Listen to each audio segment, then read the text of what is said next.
Bonjour à tous, mon nom spirituel c'est Vrisha Parvadas et je viens vous parler de comment j'ai rencontré mon maître par Maham Savichananda. Donc ça a commencé, c'était en 2016, c'était l'hiver 2016, novembre ou décembre.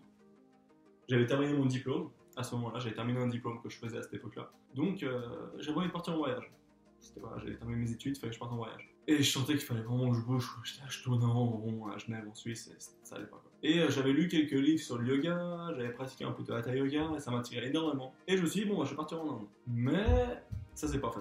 Et je suis parti à Bali au final. Donc je suis arrivé à Bali, j'avais quelques livres avec moi sur la méditation de pleine conscience, ce genre de choses, que je connaissais un petit peu d'avant, quoi. C'était un peu ce que je connaissais à ce moment-là. Et donc je pratiquais mes méditations tous les jours, mes 10-15 minutes de méditation, et puis un peu de yoga comme ça. Et au bout de quelques jours de voyage à Bali, je me suis retrouvé, c'était à Ubud, très petite mais très belle ville là-bas. J'avais terminé ces livres, et du coup je suis allé dans un magasin, c'était un magasin je pense pour les gens qui étaient en voyage, où on peut poser les livres qu'on a terminés, et puis en prendre des nouveaux. Donc j'arrive dans cette librairie, et je parlais très très peu anglais. Et le seul livre qu'il y avait en français, c'était Autobiographie d'un yogi. Okay. Je le prends. Et j'avais déjà, il me semble que j'avais déjà vu ce livre, mais j'avais pas plus d'utilité que ça, quoi. Et là, je l'ai pris. Je me suis dit, bon, bah, je serais bien. Je suis arrivé dans un guest house, donc à l'endroit où je dormais, et j'ai commencé à lire.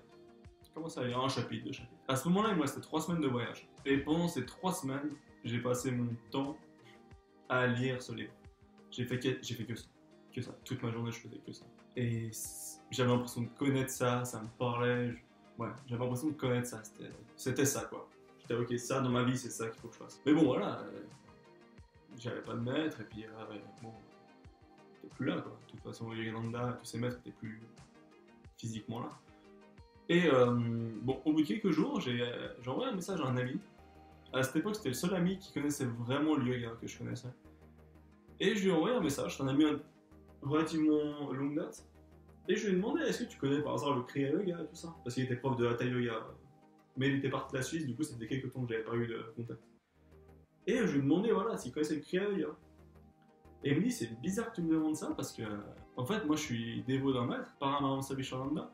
Lui, il enseigne l'Atma Kriya Yoga, que Mahavatar Babaji a donné pour le 21e siècle. C'est la version la plus moderne du Kriya Yoga. Et j'étais d'accord. Belle coïncidence, quoi. À cette époque, je pouvais vraiment comprendre qu'est-ce qui se passait. Il m'a envoyé quelques vidéos. J'ai commencé à regarder ces vidéos de Paramahansa Savichananda. Et du coup, comme j'ai dit, j'ai passé mes 3 semaines de voyage à regarder les vidéos de Paramahansa Savichananda, à lire Autobiographie d'un yogi, je faisais que ça. Et quand je suis rentré à Genève, donc ce que j'ai fait, c'est que j'ai tout fait pour pouvoir faire une formation d'Atma Kriya Yoga à Genève. Et donc j'ai pu trouver, et au bout de quelques semaines, j'ai pu faire cette formation. Et quand j'ai eu la formation de Kriya, j'ai pratiqué pendant quelques jours, mais après j'ai arrêté. Parce que dans le contexte, j'étais DJ, donc beaucoup au milieu des soirées, j'avais un style de vie très décousu, je sais pas comment on peut dire. Mais voilà, socialement c'était très bien, mais c'était très voilà. Et j'arrivais pas, c'était tellement une énergie forte, et ça me demandait du coup de structurer un peu tout ça. Quoi. À ce moment-là, c'était je pense inconscient, mais j'ai pas fait ce choix-là. J'ai fait le choix de rester dans ce que je connaissais, parce que j'avais peut-être peur aussi de changer, j'avais peur aussi de faire autre chose quoi, que ce que je connaissais. En gros, je suis resté à faire ce que je faisais tous les jours, et au final, j'ai pas pratiqué. Il n'y a pas un jour où je pensais pas à ça, mais j'ai pas pratiqué. J'ai continué à faire tout ce que je faisais tous les jours. Socialement, ça allait très bien, mais il y avait toujours cette insatisfaction. Et gentiment, ça a commencé à se manifester aussi à l'extérieur sur le temps. Mais entre-temps, il y a eu, c'était quelques mois après, il y a eu Paramahansa Savichananda qui est venu en Suisse, à Genève précisément, dans la ville où j'habitais, et puis j'habite toujours. Et donc, je pensais pas vraiment y aller, parce que je me disais, je pratique pas, voilà. Je pense que c'était mon mental qui se rebellait un petit peu, je sais pas exactement pourquoi c'était comme ça à ce moment-là, mais... Et j'étais devant mon ordinateur, c'était midi, il me semble, quelque chose tout début d'après-midi. Je sais pas, il y avait quelque chose à l'intérieur de moi, j'avais jamais ressenti quelque chose comme ça. C'est comme s'il y avait quelque chose qui me tirait pour aller à cet endroit-là. Il fallait que j'aille à ce darshan. Et je le sentais quoi, c'est vraiment, je pouvais pas rester en place, il fallait que j'aille là-bas quoi. Et donc, je suis parti pour le darshan, j'avais regardé un petit peu sur internet qu'est-ce que c'était, sur le site tout ça. Et j'étais là, ok, ouais, faut vraiment que j'aille là-bas quoi, ça va être magnifique. Et donc, je suis parti là-bas. Mais je pensais qu'il y allait y avoir peut-être 60 personnes, j'avais aucune idée de qu'est-ce que c'était. Et donc, je suis arrivé là-bas. Et c'était une immense salle. il y a eu plusieurs milliers de personnes dans la journée. Donc je suis rentré dans la salle, je me suis assis avec cet ami qui était dévot, et on a attendu qu'il arrive, parce qu'il n'était pas encore apparemment, ça avait changé. On a chanté quelques bhajans, et après il arrivait, belle robe bleue, il arrivait dans la salle. À ce moment-là, ça a fait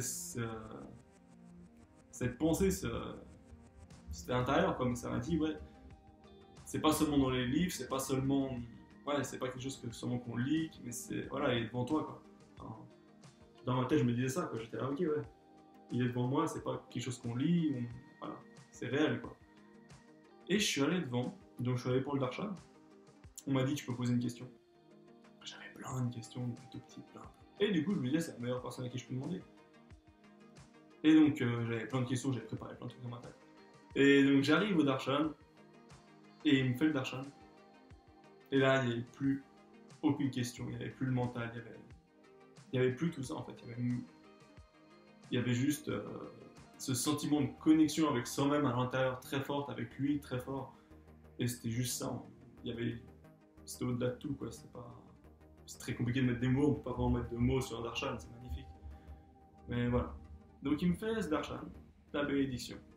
Et juste après, il me dit, je m'y attendais pas du tout, et il m'a dit, mais est-ce que tu peux rester aider les démos? Et moi ça m'a pris de court, parce que je m'attendais pas du tout à ce qu'il me parle. Et c'est sorti tout seul, j'ai dit, ah, faut que j'aille travailler. Ce qui était vrai, en soi, j'avais vraiment quelque chose à faire, mais voilà.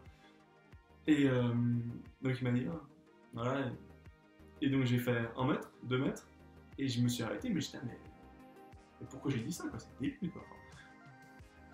Évidemment que je veux rester là, quoi. Mais voilà. C'était une sorte de bataille entre le mental et le cœur, c'était très très spécial. Et du coup, bon, je suis quand même parti. Je me suis dit, bon voilà, j'avais quand même dit qu'il fallait que j'aille. Je devais justement faire l'entrée, la caisse pour une soirée, j'avais dit que je fallait que je le fasse, voilà, c'est ce que je faisais.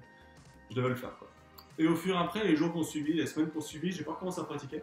Mais il n'y a pas un jour où je pensais pas à lui. Et donc, comme j'ai dit avant, il y avait cette insatisfaction, justement. Ce vide un peu dans ce que je faisais, quoi. C'était très bien, j'aimais bien, mais c'était vide, quoi. Petit à petit, ça commençait à se manifester à l'extérieur aussi.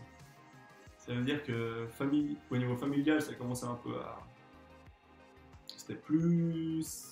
Ouais, c'était compliqué, ça devenait un peu compliqué. Au niveau financier, ça devenait compliqué parce que j'avais pas de travail et puis j'avais fini mes études, ça allait pas trop.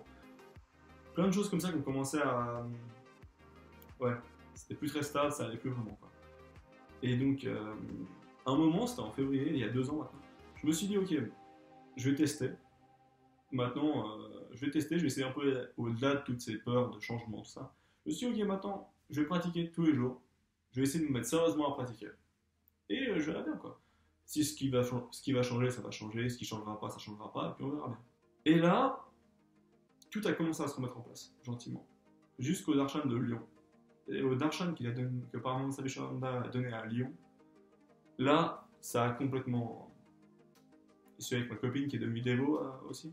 Je suis allé là, ça lui a fait une grande révélation pour elle et pour moi aussi. Après ça, il y a tout qui a changé.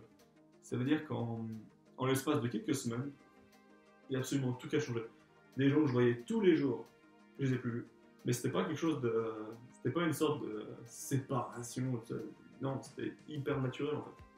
Ça s'est juste fait comme ça et puis plein de trucs que je faisais avant, j'ai arrêté de faire.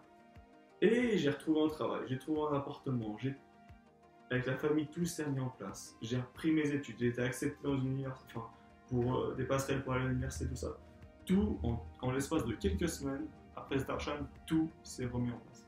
Même au niveau, à tous les niveaux. Et donc, j'étais au travail, j'avais ce travail qui me permettait de me remettre financièrement, plus de payer tout ce que je te prends. Magnifique, quoi.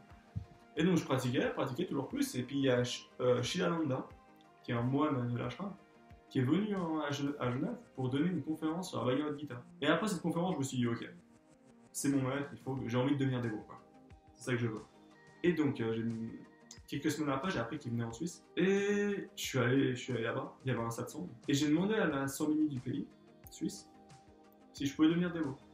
Et elle m'a dit, on a parlé, on a échangé 2-3 phrases, mais c'était un peu compliqué à parler parce que c'était en plein événement, quoi. Elle m'a dit, mais tu sais, voilà, t'es jeune, prends ton temps pour tes décisions. Voilà, t'es jeune, t'as le temps, quoi. Et voilà, j'étais pas vraiment satisfait de cette réponse, moi je m'attendais pas à ça du tout. Quelques minutes après, Parce que la Swami française me demande si je veux parler avec Paramahansa Samishananda. Et donc je me retrouve dans cette salle où il donnait des interviews, c'était une sorte de baie vitrée, une grande baie vitrée avec un canapé derrière. Et il m'a fait un signe de venir pour parler avec lui. Et là, il m'a demandé comment je m'appelais. Et je pouvais juste. Je pouvais même plus parler en fait.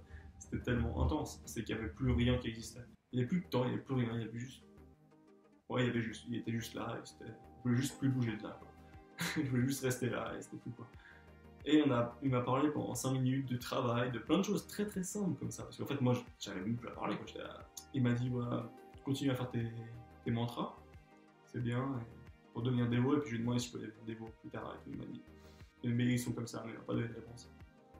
Et quelques semaines après, donc c'était à la fin de l'été, et j'ai pu aller à la semaine suisse, à la Sri Vitanilaya, qui est l'ashram principal en Allemagne.